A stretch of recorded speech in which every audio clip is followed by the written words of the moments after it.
Muy buenas noches, bienvenido. Doctor Omar Maresca, un placer. ¿Cómo le va, Raúl Martínez? ¿Cómo anda usted? Muy bien. ¿Su tiempo bien? Bien. Ingresamos a Médicos y Comunidad, una nueva semana. Este es el programa médico del Colegio Médico Distrito 4 de la provincia de Buenos Aires. Hoy tenemos un invitado especial, ya contaremos por qué, ya nos introducimos en el tema. Les agradecemos mucho a todos los que nos han contactado desde distintos sectores. La idea es que también desarrollemos y contemos toda la actividad que realiza el Colegio Médico dentro del mismo espacio, ¿no? Y lo iremos haciendo en los distintos programas. Hay un canal de YouTube donde nos puede ubicar, rever algún programa si tiene algunas dudas. Es precisamente Médicos y Comunidad. Allí estamos.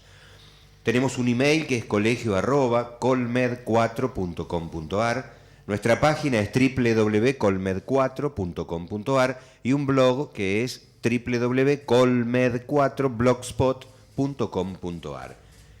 Nos vamos a ocupar ahora de charlar con el doctor Hernán Iannichilo. Él es gastroenterólogo. Hablaremos de cáncer de colon, hablaremos de algo que está tan en boga como es la videocolonoscopía. Es médico gastroenterólogo, endoscopista, trabaja desde 1991. Obviamente nuestros profesionales, los que nos visitan, tienen cuna en el hospital público, Omar, ¿eh? Sí. Y él trabaja en el hospital Posadas. Doctor Iannichilo, buenas noches, bienvenidos. Buenas noches. Omar Maresca. Un gusto tenerte, Hernán. Gracias, Omar. Bueno, vamos un poco al desarrollo del programa y yo te preguntaría, en principio, ¿es muy frecuente el cáncer de colon? Lamentablemente sí, es una enfermedad frecuente.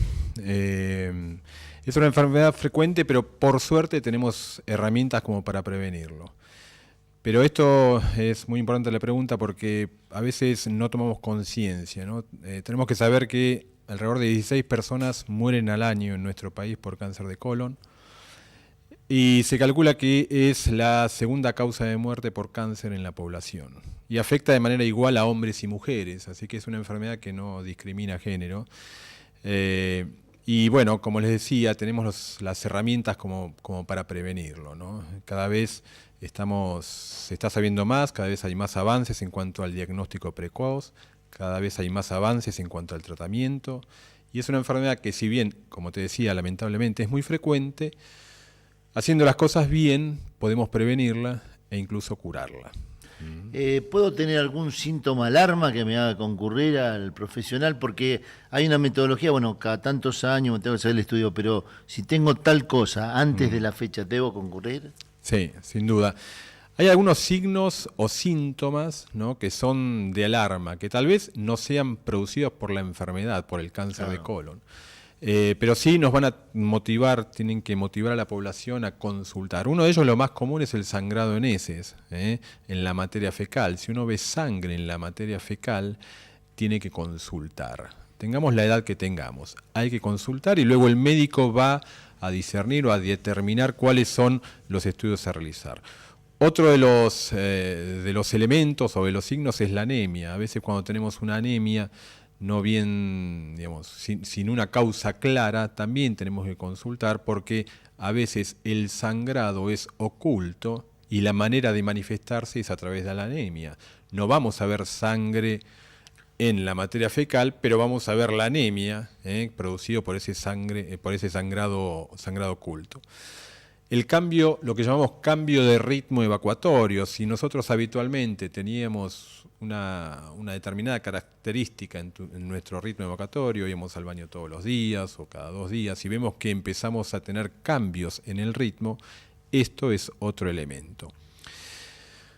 Pero si bien los signos y síntomas de esta enfermedad existen, es importante que consultemos, que luego lo vamos a charlar, a una edad determinada, que es alrededor de los 50 años, a pesar de no tener ningún tipo de síntomas, porque es la manera de prevenir el cáncer de colon. Claro, lo que uno está buscando es el tema de la prevención. Exacto. Con respecto al tema de la sangre oculta en materia fecal, la detección, ¿es de utilidad, no es de utilidad? Es de utilidad, es de utilidad. La sangre oculta en materia fecal, hay varias formas de hacerla, pero en la práctica existen dos mecanismos. Uno, el que se usaba habitualmente, que es el test de Guayaco, que consiste en recolectar muestras de materia fecal y enviarlas a analizar, y ahí en el laboratorio se determina si hay o no sangre oculta en materia fecal. Si hay, seguramente vamos a tener que progresar en los estudios. Lo más común de pedir es una videocolonoscopía. Y el otro método es el test inmunoquímico, que es más reciente, es más específico, es más sofisticado. No hay que hacer una dieta tan estricta como es con el test del guayaco.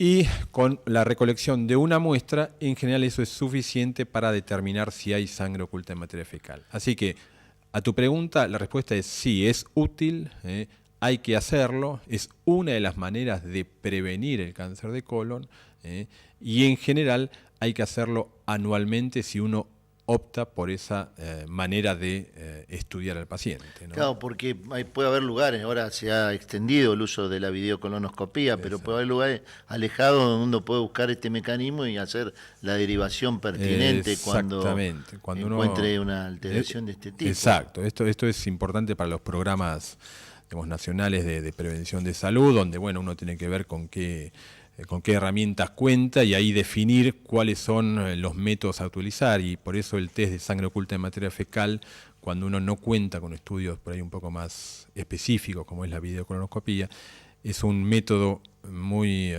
muy útil, repito, para tamizar y para ver qué pacientes van a ir a la videocolonoscopía y en qué pacientes podemos esperar y repetir la sangre oculta al año. Y en aquellos pacientes que tienen antecedentes familiares, ¿a partir de cuándo empieza a hacerse un estudio? Exacto. Buena pregunta también. Hay grupos de riesgo, lo que llamamos grupos de riesgo. En general, cuando no hay antecedentes familiares y cuando no hay enfermedades que predisponen al cáncer de colon, como puede ser la enfermedad inflamatoria y otro tipo de enfermedades, la edad donde uno debe consultar para que luego el médico determine cuál es el procedimiento a realizar es alrededor de los 50 años. Cuando hay antecedentes familiares, es muy importante determinar, hacer el árbol genealógico y ver a qué edad ese familiar tuvo cáncer de colon.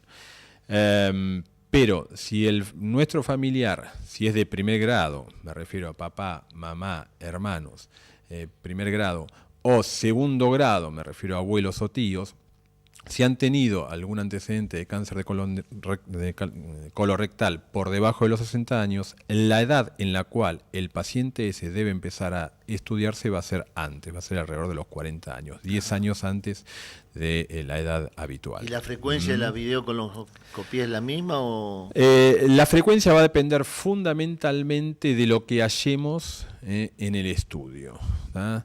En el procedimiento, si nosotros encontramos algún pólipo, obviamente después vamos a hablar, los pólipos hay que resecarlos, hay que extirparlos y esos pólipos se mandan a analizar. En virtud al resultado de ese estudio anatomopatológico, vamos a determinar en qué momento se hace el próximo procedimiento.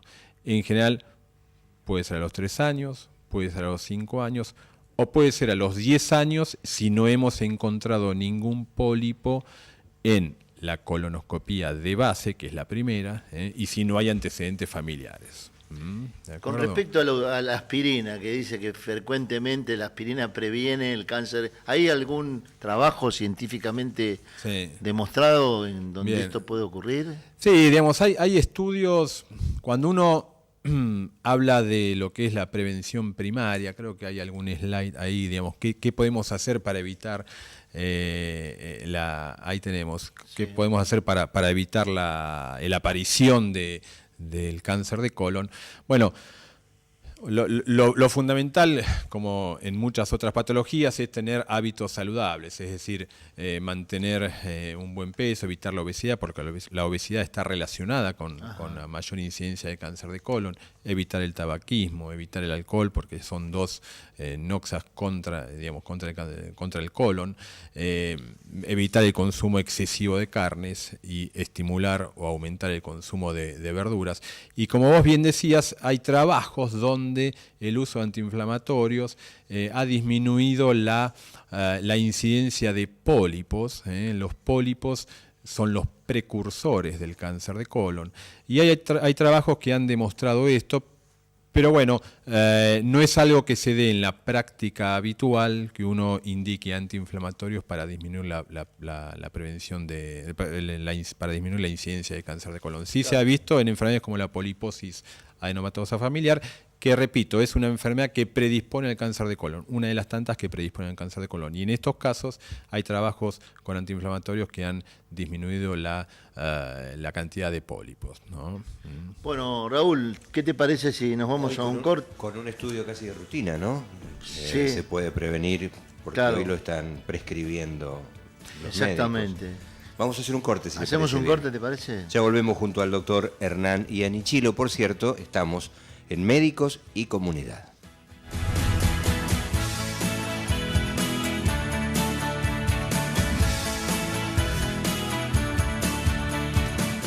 El Colegio de Médicos de la Provincia de Buenos Aires, Distrito Cuarto, es una entidad comprometida con la comunidad a través de la prevención, asesoramiento, educación para la salud y capacitación docente.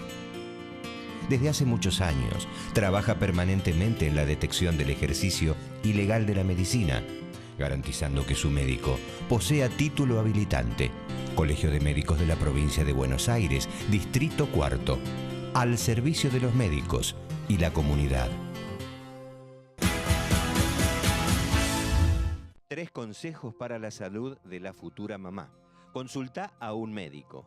Realizar una consulta con tu médico ante la sospecha de embarazo es importante para comenzar tempranamente con el control prenatal. Vacunate.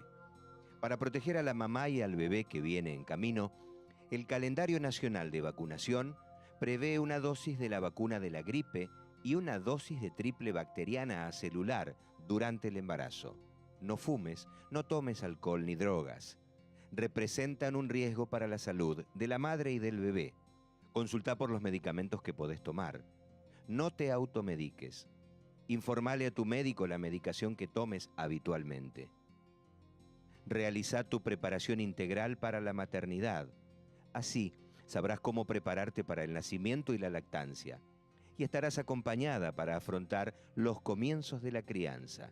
Y recordá, ante cualquier duda, consulta siempre a tu médico. El Colegio de Médicos recomienda: no se automedique, no consuma medicamentos de venta libre.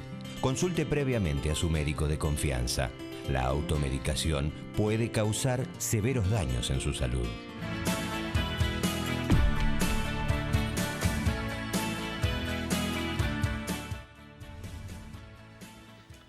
Estamos retomando entonces, este es el segundo y último bloque de este programa, Médicos y Comunidad, el programa médico del Colegio Médico Distrito 4 de la provincia de Buenos Aires. Nos visita, y ahora tendremos la posibilidad de ilustrar, nos visita el doctor Hernán Iannichilo. Él es gastroenterólogo. Junto al doctor Maresca charlábamos acerca de la videocolonoscopía. Como para muchos todavía es una sorpresa, desmistificaremos esto y mostraremos en imágenes. Omar, por favor. Sí, en primer lugar me gustaría mostrar, si trajiste un video, creo, que es el equipo de videocolonoscopía. Sí. El videocolonoscopio. Sí, un poco para despejar dudas trajimos esto, ¿no? Porque me parece que es interesante. Cuando uno le pide una colonoscopía o una endoscopía, uno lo que está acostumbrado en el consultorio que la gente abre un poco los ojos. Así que vamos a despejar algunas dudas.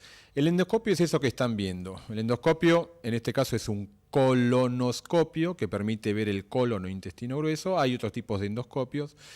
Pero bueno, básicamente es eso. El endoscopio es una sonda, una manguera que tiene una microcámara en un extremo, tiene una luz. Esa microcámara va a transmitir la imagen a unas pantallas y tiene un canal de trabajo que es por ahí donde nosotros colocamos catéteres, distintos tipos de materiales como para hacer el tratamiento si encontramos algo. En ese caso estamos utilizando se llama asa de polipectomía. Ese es el material con el cual se extirpan los pólipos. Es decir, que nosotros primero lo que hacemos es hacer un diagnóstico.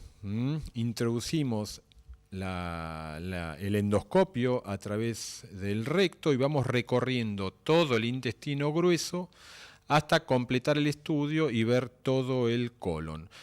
Si nosotros identificamos alguna lesión pasible de ser tratada por vía endoscópica, lo más común, como te decía, son los pólipos, que digamos, es el precursor del cáncer de colon, se extirpan a través de ese material que es una ansa de polipectomía. Una vez que terminamos el procedimiento, se retira el endoscopio y el paciente se despierta, porque habitualmente estos estudios se hacen con sedación anestésica, pasa a una sala de recuperación un ratito más y luego se va para casa. Son estudios ambulatorios. Ahí vemos, el endoscopio tiene unos comandos, son esas rueditas que se ven, esos comandos permiten direccionar la punta y ver hacia dónde queremos ir. Así que en eso consiste básicamente cuando ustedes se tengan que hacer algún estudio, se van a encontrar con materiales de estas características. El médico hace el seguimiento a través de un monitor. Exactamente. Es una práctica simple que dura aproximadamente... Digamos, en manos entrenadas y con buena preparación, los procedimientos suelen durar más o menos unos 15, 20 minutos. Claro. Sí, muchas veces por ahí se hace en el mismo una esófago gastro... copia. Sí, a veces se pueden hacer los dos estudios juntos, ¿no? Primero uno y luego el otro, obviamente. Cuando hay indicación para hacerlo, se pueden hacer los dos estudios en el mismo momento. O sea que prácticamente es importante para los que nos están viendo que no tenés no tenés ningún tipo de efecto colateral, es poco probable, si bien es una técnica invasiva, pero tenés que tener una preparación, ¿verdad?, para esta técnica. Sí. Es como bien decís, es una técnica invasiva, pero es una técnica segura, ¿no? Exactamente. Repito, hecho en manos entrenadas, la posibilidad de complicación realmente es muy baja. Aumenta algo cuando uno tiene que hacer alguna terapéutica. Claro. Si tenemos que sacar algo, esto se convierte en una microcirugía que se hace en el momento. Pero con buen material, equipos entrenados y demás, la posibilidad de complicación es mínima. Por eso es que es el método de elección cuando lo disponemos en todas partes del mundo, ¿no? Así que, digamos... Inclusive ahora las sustancias que se ingieren antes de la videocolonoscopía no provocan cólicos, o sea, exacto. limpian bien toda la zona. Esto era un punto, gracias por la pregunta, porque es algo que queremos siempre remarcar. La preparación de la colonoscopía en realidad es el único, por llamarlo de alguna manera, molestia que puede llegar a tener el paciente, pero es fundamental. Las preparaciones actuales son de mucha mejor tolerancia y consisten en un laxante. Hay distintos tipos de laxante.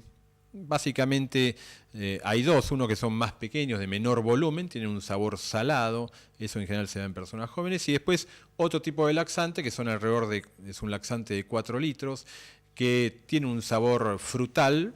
La contra por ahí es el volumen que el paciente tiene que ingerir.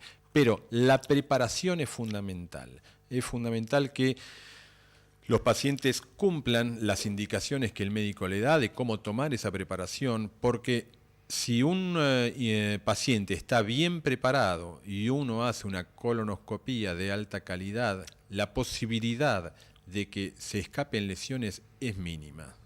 Es mínima. Entonces le vamos a poder dar la seguridad al paciente de, bueno, vos venía a repetírtelo, tu intestino es normal, venía a repetírtelo en 3, 5 o 10 años de acuerdo a los antecedentes de él. Ahora, si el intestino está parcialmente preparado, porque bueno, hemos vomitado, porque no tomamos todo como el médico nos indicó, ya la seguridad de hacer una colonoscopía de alta calidad, de poder ver bien centímetro a centímetro el intestino, baja notablemente, entonces ya no podemos dar ese margen de seguridad. Así que la preparación es algo que siempre remarcamos, es vital para tener estudios de alta calidad. Y probablemente lo tengas que hacer volver nuevamente bien preparado, o sea que está perdiendo tiempo. Exactamente. Esto tal vez es un tema importante para que el paciente lo comprenda. Exacto. Habías traído, creo, un video de... Es una animación. Bueno, ahí tenemos un tubo digestivo, ahí son los distintos sectores del tubo digestivo. Lo que vamos a ver en este caso es el colon o intestino grueso. Ese es el sector que vamos a explorar. El colon tiene determinados sectores: recto, colon sigmoide, descendente, transverso y colon ascendente. Y hay que evaluar todos los sectores del colon. Eso es el endoscopio, que ya lo hemos visto anteriormente. Y Con el intestino preparado, uno va ingresando y es esa la imagen que vamos teniendo en los monitores. Es similar a esa. Esta es una animación, no es in vivo, pero es similar a eso. Eso es un pólipo. Siempre les explico a los pacientes, los pólipos son como si fuesen verruguitas, a veces más chicas, a veces más grandes, pero digamos, son elementos que no dan síntomas y pueden complicarse a futuro porque pueden crecer y desarrollar cáncer de colon. Así que eso es muy importante. Entonces vamos a ir recorriendo suavemente, se va ingresando el endoscopio y se llega hasta el final, hasta la unión del intestino delgado con el colon. Este sector se llama ciego. Identificamos bien las estructuras del ciego para estar seguro que llegamos y pudimos explorar todo. Y luego, suavemente, vamos retirando el endoscopio, haciendo una segunda visión de todo el órgano. En esto uno tiene que ser muy minucioso, el médico tiene que ser muy minucioso para no pasar por alto lesiones. Vemos el pólipo que habíamos visto previamente y ahí nos dedicamos a resecarlo o extirparlo. Una vez que lo extirpamos, ese pólipo es enviado al Servicio de Anatomía Patológica, quien nos va a determinar qué tipo de pólipo es, si es un pólipo benigno, si es un pólipo maligno, si es un pólipo benigno, qué tipo de pólipo benigno, y eso un poco es lo que va a determinar los pasos a seguir posteriormente. Con ese estudio, ¿podés superar el colon y llegar al ilion? Al ilion. Sí. ¿Hay patología ahí en esa zona? Bien, muy buena pregunta. Sí, muchas veces superamos la válvula iliocecal, hay que tener cierta experiencia porque, bueno, es una maniobra que cuesta aprenderla, pero una vez que uno la aprende, podemos ingresar a la última porción del ilion y allí, yo siempre les digo a los médicos en formación, bueno, esta maniobra hay que practicarla porque nunca sabemos cuándo vamos a necesitar entrar al ilion, porque hay determinadas patologías, como puede ser la enfermedad de Crohn, que es un tipo de enfermedad inflamatoria, claro, la tuberculosis intestinal, que lamentablemente se sigue viendo, la tuberculosis del intestino. Bueno, hay determinadas patologías que van a necesitar que nosotros ingresemos, aparte de ver todo el colon, ingresemos al ilion y veamos la última porción del ilion. ¿Insuflás en alguna...?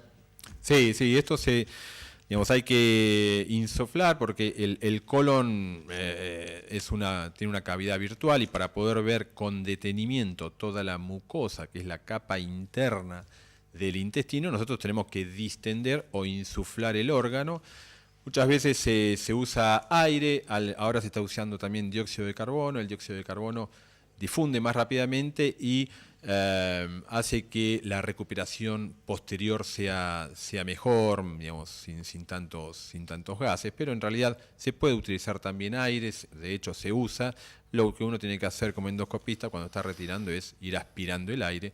Y luego, para que luego el paciente, digamos, cuando se despierte, no esté con tantos gases, ¿no? Bueno, muy interesante, Raúl. Nos vamos, echa por tierra también el tema, como bien lo decías vos, que es una sedación, ¿no? Porque por el miedo a la anestesia. Es una sedación.